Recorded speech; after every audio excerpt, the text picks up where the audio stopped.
Nama saya adalah Carlos Hendry, NPM 1841179, meneliti tentang faktor affecting green environmental performance di company. Untuk memenuhi suatu panel progres di mata kuliah metodologi penelitian. Saya akan membahas mengenai latar belakang, di mana dalam perkembangan industri manufaktur banyak yang berinovasi untuk menguasai pasar, sehingga ada beberapa industri yang menghiraukan dalam penggunaan sumber daya. Kemudian yang poin kedua itu terbatasnya sumber daya alam karena adanya proses produksi berdasarkan hasil dari BPS mencatat bahwa pertumbuhan industri manufaktur besar dan sedang 2019 naik sebesar 4,01%. Kemudian Indonesia memiliki masalah sampah plastik yang besar. Saat ini negara tersebut berada urutan kedua setelah Cina dalam hal pembuangan sampah plastik ke lautan dunia. Kemudian poin terakhir ini dengan menerapkan GHRM dibutuhkan untuk meminimalisir kondisi tersebut sehingga dapat mengurangi dampak kerusakan yang terjadi dalam kegiatan proses bisnis. Kemudian penelitian terdahulu, model dan hipotesis. Yang referensi pertama itu Anwar et al. 2020 menyatakan penelitian terhadap kinerja lingkungan universitas dengan menggunakan AMO. Tujuan penelitian tersebut mengkaji pengaruh GHRM dengan praktik pengembangan green competency, motivation, dan employee involvement. Kemudian poin kedua itu penelitian yang dimuat oleh Abu Seman et al. 2019 dengan kesadaran lingkungan masyarakat serta implementasi peraturan yang memaksakan suatu organisasi untuk menggunakan praktik lingkungan perusahaan seperti GSCM dan Green Innovation. Kemudian model penelitian yang saya teliti itu menurut sumber adaptasi Ong Johan dan Rianto 2020 dan Garcia 2019. Di mana Green Innovation, Green Motivation, Green Employee Involvement, Green Competencies yang berpengaruh terhadap OCBE sebagai mediasi dan environmental performance. Kemudian bab 3, metodologi penelitian, research desainnya deskriptif, research method kuantitatif, unit of analysisnya individual method, sample or sampling technique or respondennya itu pekerja perusahaan manufaktur, responden sebesar 141 batang di Indonesia.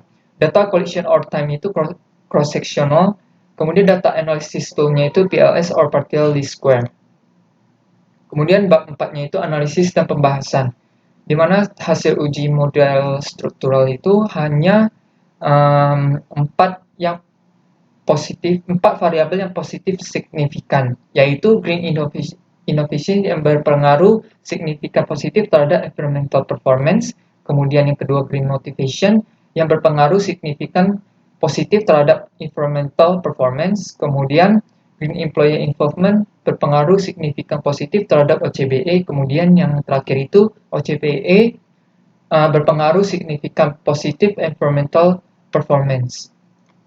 Kemudian indirect effect hanya green employee involvement yang berpengaruh OCBE dan environmental performance yang signifikan positif. Menurut Johan Ong 2020 juga menyatakan bahwa perusahaan manufaktur di Indonesia itu hanya green employee involvement yang berhubungan OCBE dan environmental performance yang signifikan positif.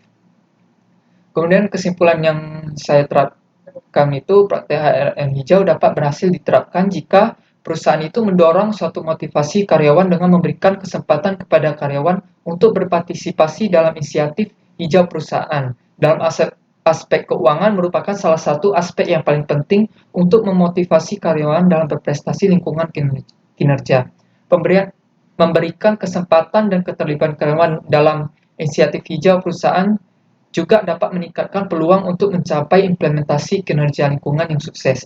Ini yang akan membantu suatu organisasi dalam mempromosikan budaya hijau di setiap aspek di suatu perusahaan. Karena peraturan dari pemerintah untuk mengontrol lingkungan di sekitar perusahaan. Lebih mudah untuk memulai dengan kebijakan perusahaan yang inisiatif untuk mendukung kinerja lingkungan. Kemudian keterbatasannya itu peneliti mempunyai suatu keterbatasan dalam menghadapi responden secara langsung.